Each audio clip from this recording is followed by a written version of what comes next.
Sebuah rekaman ramai beredar di media sosial Telegram pada Kamis 8 Desember 2022. Dalam rekaman memperlihatkan deretan kendaraan militer yang diangkut melalui kereta api. Dalam keterangan unggahan disebutkan deretan kendaraan militer itu adalah hasil transfer dari pelabuhan Konstanta melalui Rumania ke Ukraina. Lebih dari 37 pengangkut personel lapis baja M1117.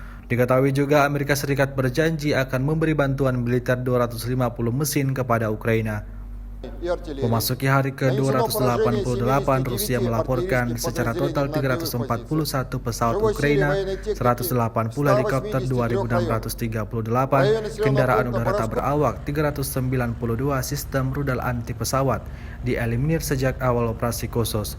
Sementara itu dari kubu Kiev, Kementerian Pertahanan Ukraina melaporkan 540 tentara Rusia dieliminir dalam 24 jam.